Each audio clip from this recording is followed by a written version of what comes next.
Oui, bien bonjour. Voilà, je voudrais vous présenter la solution de ce problème de Go qui a été mis en ligne la semaine dernière sur notre page Facebook. Donc ça se présente comme ça. Il y a un territoire blanc qui est complètement entouré par noir. Mais il y a un défaut dans ce territoire quelque part. Et donc la question c'est que peut faire noir dans cette situation? Alors, le défaut, en fait, pour actionner le défaut, on va utiliser la pierre qui est capturée ici. Donc cette pierre-là, a priori, elle est quand même entourée par plein de blanc, mais elle va quand même nous aider à mettre beaucoup de pression sur le blanc. Et pour ça, on va faire un mauvais coup. On va faire Atari. Alors Atari, c'est mal. En général, c'est un mauvais coup pour plein de raisons. Déjà pour commencer, ça renforce l'adversaire et l'adversaire est tellement fort après qu'il va vous le rendre au centuple et que ça va être très compliqué pour vous. Donc en général, on ne fait pas Atari. Sauf que ici, il y a une séquence qui permet de capturer quelque chose, donc on va le faire. Donc si on regarde à partir d'ici, il y a deux façons de faire Atari, ici ou ici. Donc c'est aussi une des raisons pour lesquelles on ne fait pas Atari, c'est qu'il y a deux façons de faire et tant qu'on n'est pas sûr de la meilleure des deux, eh bien on évite de le faire pour ne pas rater la bonne occasion. Là, on va tester les deux. J'y vais. Première chose, Atari. Donc les deux pierres menacent d'être capturées au prochain coup. Donc blanc connecte. Et là, il y a une sorte de course en fait entre deux groupes, entre ce groupe-là, ce groupe blanc, et ce groupe noir. Mais c'est compliqué pour le noir parce que le groupe blanc a 3 libertés ici, c'est-à-dire une liberté de plus que le groupe noir qui n'en a que 2. Donc même si noir essaie de continuer à entourer le blanc, eh bien blanc fait Atari. Noir peut aussi faire Atari, mais il est toujours en retard, et blanc capture, et c'est fini. Donc ça ne marche pas. En termes de stratégie, ça veut dire je vois un mur, je cours dedans, je cours devant, et puis je cogne dans le mur. C'est pas très très malin. Donc il faut pas jouer ça, il faut lire avant et ne pas jouer cette séquence, bien sûr. Donc on va tester l'autre Atari. Alors l'autre Atari, spontanément, il a quelque chose d'un peu désagréable. C'est que pour noir, blanc capture la pierre tout de suite. Donc quel est l'intérêt de se faire capturer immédiatement, hein? Et bien si ici c'est extrêmement important parce que ça déforme un petit peu le groupe blanc en l'obligeant à jouer ici, ce qui va lui faire perdre une liberté. Et là, ça change tout. Au jeu de Go, une liberté en moins, ça change vraiment tout. Donc maintenant, on peut reprendre la séquence, donc revenir à notre Atari de ce côté-là. Atari sur les deux pierres. Et si blanc s'obstine, à ce moment-là, c'est la catastrophe parce que noir fait Atari sur l'ensemble du groupe. Et donc c'est-à-dire qu'il vient de capturer tout ce groupe-là, mais en même temps, il capture aussi ça. Donc il a tout capturé, l'ensemble. Là, c'est la fête pour noir. Ben non, pas tout à fait. Il faut quand même pas prendre nos désirs pour des réalités. Blanc va résister un petit peu, évidemment. Donc on commence comme ça, bien sûr, mais blanc n'est pas obligé de capturer sa pierre. Il peut très bien laisser tomber ses 3 pierres, mais tenter de garder l'autre côté. Et dans ce cas-là, ce qu'il fait simplement, c'est qu'il connecte ici et il capture la pierre noire. Donc du coup, noir prend ses pierres et blanc finit ici, termine. Donc c'est assez sympa, noir a quand même capturé 3 pierres et il a réduit le territoire de blanc. Alors c'est pas tout, on peut faire mieux que ça pour noir. Le défaut de cette séquence-là, ici, c'est que noir s'est précipité ici pour capturer les 3 pierres. Il peut faire un petit peu plus de dégâts dans le côté blanc en jouant ici. Et ici, alors l'intérêt de ce coup-là, c'est que même si blanc peut capturer cette pierre, il se met lui-même en Atari et noir le capture ensuite. Donc ça veut dire que ce coup ici, eh bien, il capture tout autant les 3 pierres qu'avant. Mais en plus, il rentre un peu chez le blanc.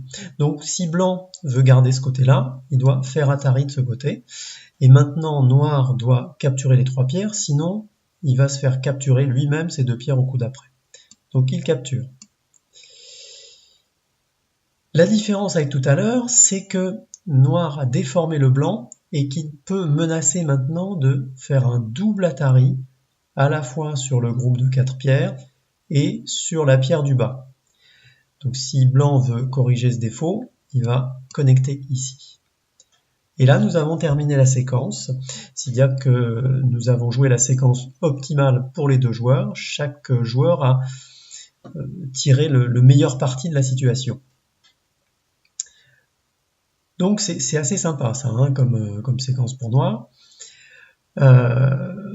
Quand j'ai mis le problème en ligne, le commentaire que j'ai eu, parce que la solution a été trouvée, c'était que c'était un peu facile.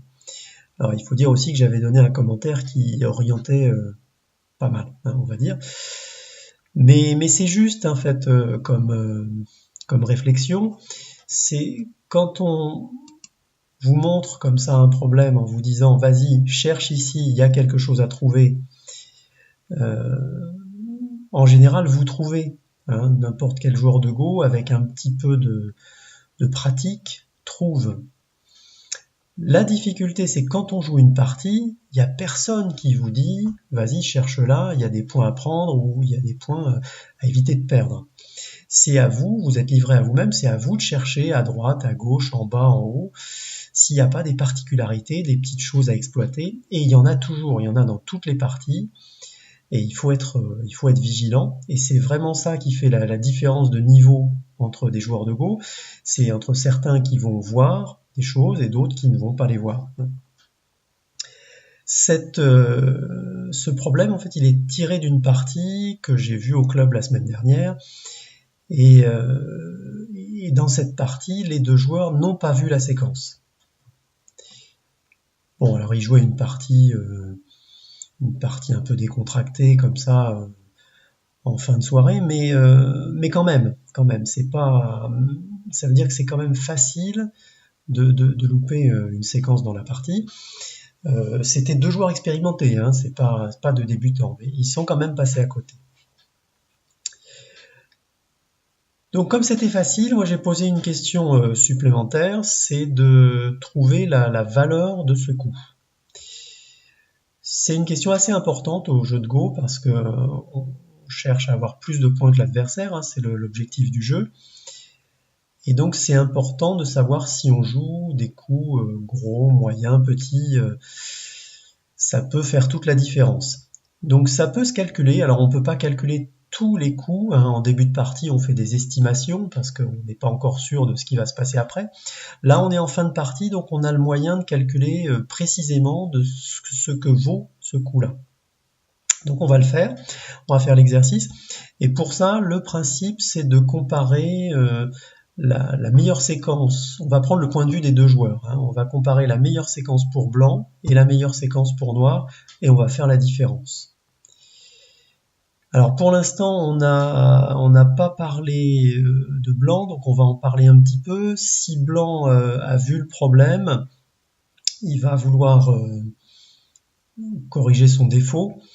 Donc là c'était à noir de jouer, donc je joue une fois à l'extérieur. Il a plein de façons de faire là pour corriger le défaut. Moi j'aime bien celle-ci.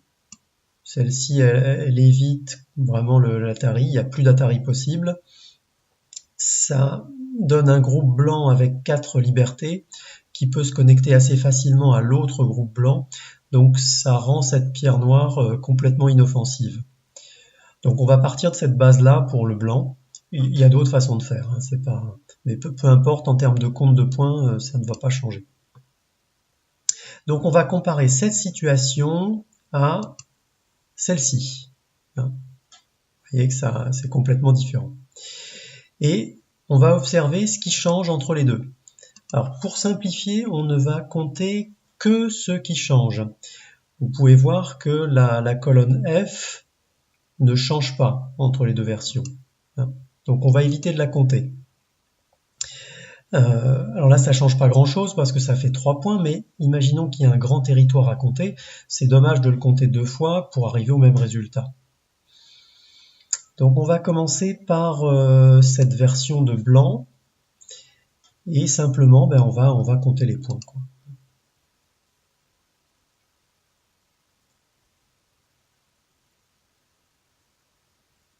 Hop, pardon.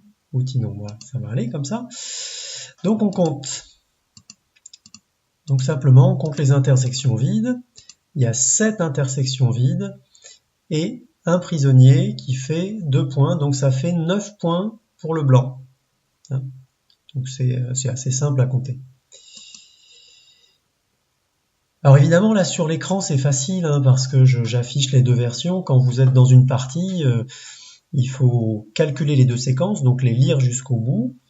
Et puis il faut ensuite faire le décompte des points, donc c'est une représentation mentale qui est quand même un petit peu complexe. Alors c'est une question d'entraînement, vous verrez qu'on y arrive. Alors il faut commencer par des séquences un petit peu plus simples que ça, mais c'est faisable. Et en tout cas c'est un bon exercice pour progresser au Go. Alors on compte l'autre version maintenant, on fait pareil, on évite toujours de compter la colonne F, donc on commence ici, 2 intersections vides plus une pierre capturée, ça fait 4 points. Tout à l'heure, il y avait 9 points pour blanc, donc blanc a perdu 5 points dans l'opération. Et côté noir, il a toujours capturé ces 3 pierres, ça fait 6 points. Donc ça nous fait une valeur de coup par différence de 11 points. Donc c'est un gros coup. Il y a autre chose qui est important à noter, c'est que noir garde l'initiative. Donc c'est blanc qui a joué le dernier coup en jouant ici. Donc noir peut continuer à jouer ailleurs et la partie se poursuit. Donc c'est quand même très sympa pour le noir parce que il déroule un petit peu sa séquence et il change le score de 11 points et ensuite il continue à jouer. Donc imaginez que vous êtes dans une partie, vous jouez avec votre copain, vous êtes à peu près de la même force, vous estimez le score, c'est serré, vous êtes en train de vous battre sur des détails là pour faire basculer un peu la balance du bon côté, et puis noir déroule la séquence, il change le score de 11 points et puis il continue comme si de rien n'était. C'est quand même insupportable pour le blanc ça. Donc c'est un gros coup. Alors pour décrire la valeur du coup précisément, on va utiliser le terme japonais, c'est sente pour l'initiative. Vous n'avez pas besoin de comprendre le japonais pour jouer au Go, mais c'est un terme qu'on retrouve souvent, sente pour l'initiative, et l'autre terme c'est gote quand on perd l'initiative. Donc pour décrire précisément la valeur de ce coup, on dit que c'est un coup à 11 points sente pour noir. Donc on sait ce qu'il vaut. Maintenant, ça veut dire aussi qu'on va pouvoir le jouer assez rapidement quand on sera à jouer des coups de cette valeur-là sur la partie. D'autant plus que c'est...